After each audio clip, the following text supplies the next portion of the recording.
देखिए, ऐसा बिल्कुल हम सबको पूरा पॉजिटिव हम लोग को विचार में है कि ये सरकार मानेगी और मानना भी चाहिए। और दूसरा क्या है कि एक वेतन ग्रेड पे जो है ना वो हम लोग का बढ़ना चाहिए। एक्चुअली हम लोग ग्रेड पे बहुत कम है। हम लोग सरकार तक बस अपनी बात पहुंचाना चाह रहे हैं। मानना सरकार का काम है। हमारे विभाग के पदाधिकारी, संविधान से हमको अधिकार मिला है और उस अधिकार का हम प्रयोग करते हुए माननीय मुख्यमंत्री जी सभी लोग हम लोग के मांगों को मान लेंगे। नमस्कार, मेरा नाम प्रिंस मिश्रा है और आप लाइव सिटीज़ देख रहे हैं। अभी हमारी मौजूदगी जो है गर्दनी बाग धरने स्थल पर है और यहाँ पे देख सकते हैं कि जो बिहार राज्य भूमि सुधार कर्मचारी संघ है उनके द्वारा जो है आंदोलन किया जा रहा है। इनकी कुछ मांगे हैं, हम लोग जो है सीधी बातचीत करेंगे कि इनकी मांगे जो है क्या क्या है और जो सरकार है वर्तमान सरकार में सरकार इनकी बातों को अभी तक क्यों नहीं मान पा रही है। ऐसे में हम लोग जो सीधी बातचीत करेंगे। कहाँ से आए हैं सर आप लोग? हम लोग पूरे बिहार से 38 जिला से सभी राजस्व कर्मचारी यहाँ दिनांक 4/3/2025 से लगातार अनवरत धरना पर है।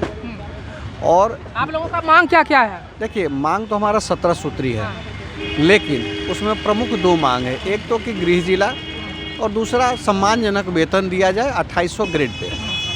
और हम लोग चूँकि काम करते हैं सरकार के अंदर में, तो सरकार का काम करने हैं, सरकारी हम लोगों को सुविधा दिया जाए। जहाँ पर हम काम करते हैं वहाँ सुविधाजनक व्यवस्था हो वहाँ पहुँचने के लिए। जैसे विकास मित्र को भी आप लोगों ने देखा होगा, उनको सुविधाएं देती है सरकार। हम लोग राजस्व कर्मचारी खेतों में, गाँवों में, सुदूर अंचलों में जाके काम करते हैं और वहाँ तक पहुँचने के लिए हमारे पास संसाधन होने चाहिए जो सरकार के द्वारा प्रदत्त होने चाहिए। तो हम लोग संसाधन मांग रहे हैं। एक लैपटॉप हम लोग को मिला है, वो भी हम लोग के संघर्ष के बदौलत ही सरकार ने हम लोग को उपलब्ध कराई है।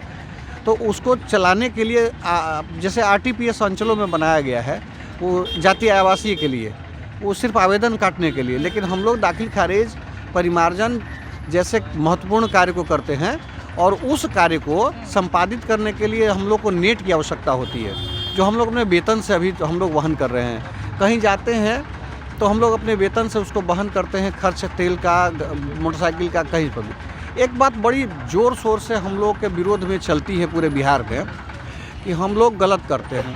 और आरोप आप लोगों पे लगता है कि अब आप लोग पैसा अनाप शनाप लेते हैं। ये 100% गलत आरोप है। और पूरे बिहार में हम लोग सबसे ज़्यादा प्रताड़ित हैं। काम का ओवरलोड होता है। 8000 पंचायत में लगभग 5000 कर्मचारी काम कर रहे हैं और इसका दबाव जो है हम लोगों को झेलना पड़ता है। लोग अब सीधी सी बात है, इसको इस तरह से समझें कि अगर कोई व्यक्ति एक काम को अकेले करेगा जो 4 दिन का काम हो, 4 लोगों का काम, तो कम से कम 4 दिन लगेगा। और इस तरह का विलम्ब होता है तो लोग कोई भी आरोप लगा देता है। बाद में आप देखिएगा मैक्सिमम आरोप जो है वो झूठे साबित होते हैं। तो ये एक नैरेटिव केवल सेट किया जा रहा है, वो गलत है। वो सभी लोग आम जन से, चूँकि हम लोग आम लोगों से सीधे जुड़े होते हैं, तो कोई भी बात जोड़ करके कह दिया जाता है जो प्रमाणित हर जगह नहीं होती है और तब वहाँ झूठा साबित होता है तो उसकी चर्चा नहीं होती है। हम लोगों ने कई बार देखा कि हम लोग जब काम करने जाते हैं सुदूर क्षेत्रों में, तो वहाँ पर भूमाफिया, दलाल और आपराधिक प्रवृत्ति के लोग हम लोगों से, चूँकि हम लोग 400 किलोमीटर 500 किलोमीटर दूर घर पर से आकर के वहाँ पर काम कर रहे हैं, तो जाहिर सी बात है कि हम लोग वहाँ पर बहुत ताकतवर स्थिति में नहीं होते हैं। हमको तो लड़ना है नहीं, हम सरकार के अंग हैं, हम अपने काम सरकारी ढंग से नियम से करते हैं। हमको वहाँ पर सुरक्षा सामाजिक नहीं मिलती है, सम्मान नहीं मिलता है, हमको सम्मानजनक वेतन नहीं मिलता है। हमको इस तरह से कर दिया गया है कि जिस तरह से अब हम वहाँ गए हैं तो अता पता नहीं है, भाषा का ज्ञान उधर का हर क्षेत्रीय भाषा का ज्ञान नहीं है। और ये सारी कठिनाई जो है हम लोगों को वहाँ पर काम करने में मजबूरी बनती है। तो हम लोगों ने मांग किया कि हमारा जो यह मूल कठिनाई है उसको दूर किया जाए और हमको अपने गृह जिला में पदस्थापन किया जाए। चूँकि हम वहाँ के भाषा से परिचित हैं, हम लोग नज़दीक में रहेंगे तो थोड़ी सी ये व्यवस्था हमारे अपने सामाजिक परिवेश है, जैसे परिवार की दायित्व है। धरना पे बैठने से पहले सर आप लोगों ने क्या प्रयास किया संबंधित मंत्रियों से मिलने का, विभाग से मिलने का? देखिए, हम लोग लगभग 2 वर्षों से इंडिविजुअल भी और संघ के माध्यम से भी लगभग 2 वर्षों से, एक दिन की बात नहीं कर रहे हैं, हम लोगों ने हर प्लेटफॉर्म पे जहाँ भी रहा, इवन जब नए में मुख्यमंत्री जी बांट रहे थे ये नियुक्ति पत्र, तो वहाँ भी हम लोगों ने चर्चा की थी कि महिला हैं, दिव्यांग हैं उन पर तो कम से कम विचार करते हुए उनको भी पहले तुरंत कर दिया जाए। लेकिन और आश्वासन भी मिला था, माननीय मुख्यमंत्री जी का भी आश्वासन मिला था, माननीय मंत्री जी का भी आश्वासन मिला था, लेकिन वो आश्वासन अभी तक पूरा नहीं हुआ है। हम लोग इसीलिए अभी तक यहाँ पर धरना पर आए भी हैं। तो यह सोच करके आए हैं कि हम लोग सरकार से जो मांग कर रहे हैं, सरकार हमारी मांगों को पूरा करेगी। एक और चीज़ है, पुरानी पेंशन सरकार जो है सरकार को मिलती है, सरकार के यहाँ सभी मंत्री जी, विधायक जी को, सब लोग को मिल रही है, लेकिन हम लोग को पुरानी पेंशन नहीं मिलती है। हम लोग को ओपीएस का जो हम लोग का डिमांड है वो इसलिए है क्योंकि हम लोग अभी जो एनपीएस में हम लोग काम कर रहे हैं, तो इसका हम लोग को कोई लाभ नहीं है। हम लोग इसके लिए 10% कटाते हैं, सरकार उसमें जो है अनुदान के रूप में वो भी देती है, लेकिन वह जो है वह कहीं से भी प्रभावी नहीं है और शेयर मार्केट से जुड़ा हुआ है। ये अनिश्चितकालीन आप लोगों का धरना रहेगा? हम लोग का धरना जिस दिन सरकार मान लेती है बात को, हमारे अपर मुख्य सचिव महोदय हैं, अगर हमारी इस चीज़ को समझ करके पूरा कर देते हैं, हम लोग उसी दिन चले जाएंगे। हम लोग यहाँ धरना अनिश्चितकालीन करने आए नहीं हैं। नहीं मानेगी तब क्या करेंगे? अगर सरकार हमारी बात नहीं मानती है तो हम अपने संवैधानिक रूप से हम लोग आग्रह करते रहेंगे। अगर लगता है कि सरकार को और लंबा दिन तक बैठाना है तो ये सरकार के ऊपर, हमारी कोई। आप लोग यहाँ पे हैं तो काम तो बाधित हो गई होगी? नहीं, पूरे बिहार के लोग काम बाधित करके नहीं हैं। सरकार का आप देख लीजिए, पूरे बिहार में काम चल रहा है, काम बाधित नहीं है। लेकिन जब धरने पर हम आते हैं, अब इस तरह से इसको लीजिए कि आप घर में बैठे हैं और भोजन कर रहे हैं, तो भोजन करते समय आप लिखा पढ़ी तो नहीं ना करेंगे। आप यदि बीमार हैं, अगर आप अस्वस्थ हैं, तो उस समय आप जब हॉस्पिटल में चले जाएंगे तो उस समय घर का काम नहीं कर पाएंगे ना। तो ये है, काम कहीं बाधित नहीं है। सरकार का कोई हम लोग काम बाधित नहीं किए हैं, न तो हम कार्य बहिष्कार किए हैं और न हड़ताल किए हैं, सिर्फ धरना है। आग्रह कर रहे हैं सरकार से हमारी मांग को। बिल्कुल, हम लोग और क्या कर सकते हैं। संविधान से हमको अधिकार मिला है और उस अधिकार का हम प्रयोग करते हुए हम लोग अपनी मांग रहे हैं। उम्मीद है कि हम लोग के नए मंत्री जी, हमारे अपर मुख्य सचिव, ये लोग और माननीय मुख्यमंत्री जी, सभी लोग हम लोग के मांगों को मान लेंगे और हम लोग को धरना तुरंत समाप्त करवाएंगे। कहाँ से आए सर आप? मैं जमुई से हूँ।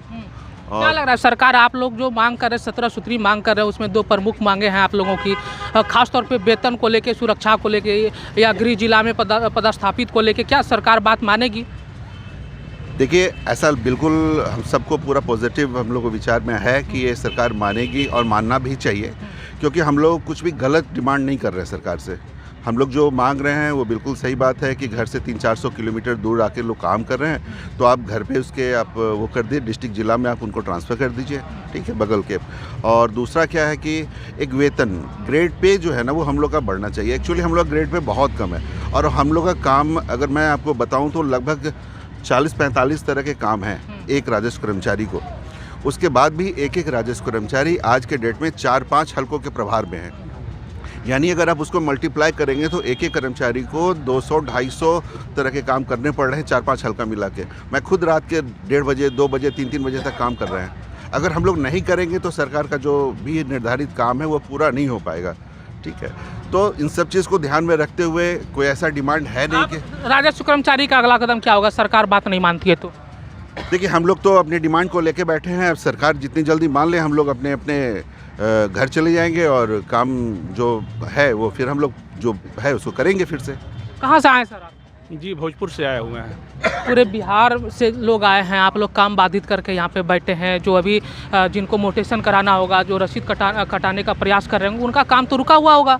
आप लोगों के ऊपर आरोप भी लगता हुआ है कि भ्रष्टाचार आप लोग खूब जम के करते हैं, लेकिन आप लोग कहते हैं कि जो है हम लोग कुछ नहीं करते हैं, सिर्फ आरोप लगता रहा है हम लोगों पे। सही बात है, हम लोग कहीं भी भ्रष्टाचार से संलिप्त नहीं हैं।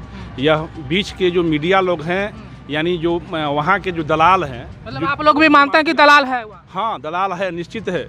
चूँकि दलाल द्वारा ही गलत रूप से कार्य करवाने के लिए प्रताड़ित किया जाता है, दबाव दिया जाता है कि दबाव में आप लोग भी गलत काम करते हैं ना सर? जी नहीं, सवाल ही नहीं है। उसमें समय लगता है, लेकिन गलत नहीं करता है। जो गलत करता है सब कुछ सब सामने आता है, क्योंकि हर चीज़ आज के समय में ऑनलाइन में प्रकाशित हो चुका है। अतः हम लोग कई तरह के सवाल खड़े हो जा रहे हैं कि अगर आप लोगों को पैसा नहीं देता है तो मतलब जो आप लोग वहाँ से रिजेक्ट कर देते हैं ऑनलाइन में। नहीं, ऐसा जो भी रिजेक्ट होता है, कर्मचारी तो अपना नियम पूर्वक रिपोर्ट आगे बढ़ाते हैं। रिजेक्ट करना या एक्सेप्ट करना यह अंचलाधिकारी का कार्य है। कभी हाँ सीओ का कार्य है जी, अंचलाधिकारी का कार्य है। तो कभी भी कोई भी राजस्व कर्मचारी कभी भी गलत रिपोर्ट नहीं करता है, क्योंकि उसका प्रमाण मिलता है। हम लोग आप बोल रहे हैं कि कर्मचारी गलत नहीं करता, तो सीओ गलत करते हैं ना, वहाँ से रिजेक्ट कर देते हैं, वो तो गलत करते हैं। सीओ भी अपने नियम संगत ही करते हैं। अगर रिजेक्ट करते हैं तो सीओ चूंकि दाखिल खारिज का जो नियमावली है तो पुष्टि करके ना डाला होगा। मेरे द्वारा जो रिपोर्ट है और सीओ के द्वारा जो रिपोर्ट है उसमें देखने पर स्पष्ट अंतर हो जाएगा कि कर्मचारी क्या किए हैं और सीओ क्या किए हैं। और भी कुछ लोग हैं, और भी कर्मचारी लोग हैं, उनसे भी बात करेंगे। कहाँ से आए भैया आप लोग? हम लोग आए हैं अररिया जिला से आए हैं। क्या लग रहा है आप लोगों की जो 17 सूत्री मांग है, जिसमें 2 प्रमुख मांगे हैं, क्या लग रहा है सरकार बातों को मानेगी? आप लोग बैठे हुए हैं लगातार कुछ दिनों से, नहीं मानेगी सरकार बात, तो आप लोग क्या लगता है कि यहीं पे बैठे रहिएगा काम धंधा बंद करके? नहीं, हम लोग को जैसे कि सर के द्वारा बताया गया है, हमारे महासचिव के द्वारा, कि हम लोग सामूहिक रूप से धरना पर बैठे हुए हैं। हम लोग का वही हैं, 2 प्रमुख मांगे हैं, जिसमें से हम लोग का फर्स्ट है गृह जिला, दूसरा है 2800 ग्रेड पे। और हम लोग सरकार से एकदम नम्र निवेदन से बैठे हैं कि हम लोग को सरकार ये बात जल्दी से मान ले, और हम भी अब जो भी है धरने पर हम लोग ख़त्म कर देंगे अपना। क्या लग रहा है सरकार बात मानेगी? आप लोग बैठे हुए हैं धरने पर। हम लोग सरकार तक बस अपनी बात पहुंचाना चाह रहे हैं। मानना सरकार का काम है। हमारे विभाग के पदाधिकारी उनको दिशा निर्देश दे कि हम लोग गलत मांग लेकर के नहीं बैठे हुए। धरना पर विरोध काहे आ गए? चुनाव नज़दीक है, इसलिए आप लोग सोच रहे हैं कि बहते नदी में हाथ धो लेना है? ऐसा कुछ नहीं है। हम लोग 2.5 साल से इस बात को लेकर के प्रयास कर रहे हैं कि हम लोग का गृह जिला जल्द से जल्द हो जाए। सरकार हम लोग को पदस्थापन के वक्त ऐसा कोई नियमावली में नहीं है कि रेंडमाइजेशन के तहत ही किया जाए, और ये सब करके हम लोग को सुदूर जिला में पदस्थापन किया। क्या ये सही है? हम ये भी सवाल करना चाहते हैं। और दूसरी बात रही वेतन विसंगति, जो कि आज 50 साल से ये चली आ रही है, इनको भी दूर करना इनकी जिम्मेदारी बनती है। और 6 महीने से हम लोग इस बात को सरकार तक पहुँचाए, लेटर के माध्यम से पहुँचाए, और ये नहीं है कि चुनाव आ गया तो हम लोग एक्टिव हैं। आप लोगों की मांग उचित होगी तभी तो आप लोगों की बातों को सुनी जाएगी। आप लोग तो 17 सूत्री मांग है, बहुत सारे ऐसे लोग आते हैं धरना स्थल पर, वो कहते हैं हमारी मांग जायज़ है। जो जायज़ जो संगतपूर्ण है वही तो बात सरकार मानेगी। हमारी मांगे जायज़ है। गृह जिला जितने भी पुराने कर्मचारी हैं पहले के, वो सारे गृह जिला में पदस्थापित है। आपको नहीं लगता कि गृह जिला में पदस्थापित होने के बाद भ्रष्टाचार होना प्रारंभ हो जाएगा? और भ्रष्टाचारी बनना, भ्रष्टाचार होना, ये हम लोगों के अथी में नहीं है। ये वहाँ के दलाल भूमाफिया ये सब वो काम करवाने का काम करते हैं, ये हम लोगों का काम नहीं है। और अगर ऐसा होता हम लोग उसको रोके भी हैं, जहाँ भी गए हैं रोकने के चक्कर में। अररिया विधानसभा में हम लोग का पोस्टिंग है, वहाँ पे हम लोग के ऊपर बहुत बार जनप्रतिनिधि के द्वारा मारपीट भी हुआ है। जी एकदम ये सब चीज़ से भी पड़ता है। हमारे 17 सूत्री मांगों में बताते होंगे ना कि हमारे ऊपर जानलेवा हमला हुआ है, उस पर कार्रवाई करवाई। हम अपने सभी पदाधिकारियों को भी ये सब चीज़ से अवगत कराया, और जब नहीं सुनी गई तब हम लोग इस महासंघ के बैनर तले मजबूरन हम लोग को आना पड़ा अपनी मांगों को लेकर। तो देख सकते हैं कि राजस्व कर्मचारी जो है वो 17 सूत्री मांगों को लेकर गर्दनी बाग धरने स्थल पर है। उनका 2 सूत्री मांग जो है वो मुख्य रूप से है उनका वेतन को लेकर और गृह जिला में जो है पदस्थापन को लेकर। इनका मांग है कि जो गृह जिला है वहाँ हमको पदस्थापित किया जाए। हालांकि हम लोगों का जो घर है 400 किलोमीटर दूरी पर है और वहाँ पे हमें जो है काम करने में जो है दिक्कतों का सामना करना पड़ता है। ऐसे में आप लोगों को क्या लग रहा है कमेंट बॉक्स में ज़रूर बताइएगा। धन्यवाद।